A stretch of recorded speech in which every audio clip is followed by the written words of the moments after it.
মাঠে নেই হাসিনা, তবে আছেন তারই মনোনীত সাবেক সেনাপ্রধান জেনারেল আজিজ আহমেদ। গণঅভ্যুত্থানের পরের ২১ মাসে ঢাকায় নিহত হয়েছেন বেশ কয়েকজন শীর্ষ সন্ত্রাসী,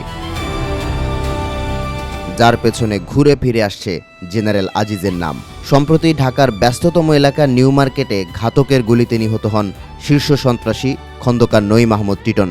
সিসিটিভি ফুটেজে দেখা যায় মোটরসাইকেলে আসা ঘাতকরা টিটনকে লক্ষ্য করে প্রথমে ২ রাউন্ড গুলি ছোড়ে, এরপর আরেক অস্ত্রধারী দৌড়ে কাছ থেকে আবারও গুলি করে।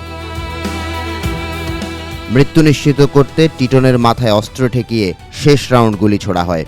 আর পুরো ঘটনাটি ঘটেছে মাত্র ১ মিনিটের মধ্যে। নৃশংস এই ঘটনাকে রিভেঞ্জ কিলিং হিসেবে অভিহিত করেছেন সংশ্লিষ্টরা। ১৯৯৯ সালে সাবেক সেনাপ্রধান আজিজ আহমেদের ভাই সাইদ আহমেদ টিপুকে নিকুঞ্জ এলাকায় ব্রাশ ফায়ার করে দুর্বৃত্তরা হত্যা করেছিল। আলোচিত সেই হত্যাকাণ্ডে সরাসরি জড়িত ছিলেন টিটন। এই মামলায় দীর্ঘদিন কারাভোগও করেন তিনি। সূত্রের বরাতে দেশের একটি শীর্ষ বেসরকারি গণমাধ্যম জানিয়েছে, ২০২৪ সালে কারামুক্ত হওয়ার পর থেকেই একটি শক্তিশালী অপরাধ চক্রের নজরদারিতে ছিলেন টিটন। দুবাইয়ে অবস্থানরত আরেক শীর্ষ সন্ত্রাসী জোসেফ আহমেদ এই হত্যাকাণ্ডের পরিকল্পনা করেন। আর এই জোসেফ আহমেদই সাবেক সেনাপ্রধান জেনারেল আজিজ আহমেদের আপন ভাই। এর আগে গত বছর ঢাকার রাস্তায় প্রকাশ্য দিবালোকে শীর্ষ সন্ত্রাসী তারিক সাইফ মামুনকে হত্যা করে দুর্বৃত্তরা।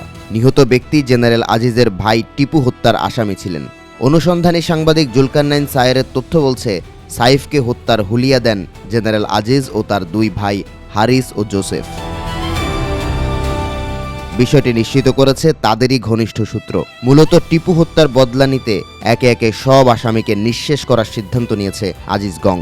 ২০০৪ সালে টিটনকে ঢাকার ক্যান্টনমেন্ট এলাকা থেকে গ্রেপ্তার করেছিল আইন শৃঙ্খলা রক্ষাকারী বাহিনী। তিনি ২০১৪ সালে বাবর এলাহি হত্যা মামলায় মৃত্যুদণ্ডপ্রাপ্ত আসামি। তবে ২০২৪ সালের ১২ আগস্টে তিনি জামিনে মুক্তি পান।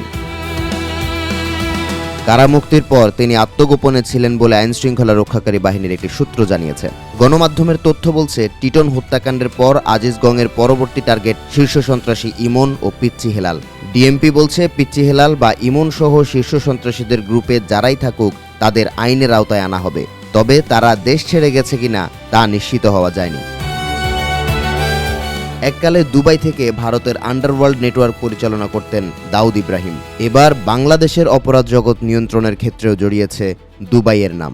জেনারেল আজিজের ২ ভাইয়ের উপর দেশ ত্যাগের নিষেধাজ্ঞা থাকলেও তা নিয়ন্ত্রণে ব্যর্থ হয়েছে আইন শৃঙ্খলা রক্ষাকারী বাহিনী। ফলে ঢাকার নিরাপত্তা পরিস্থিতি আরও অবনতির শঙ্কা করছেন অপরাধ বিশ্লেষকরা।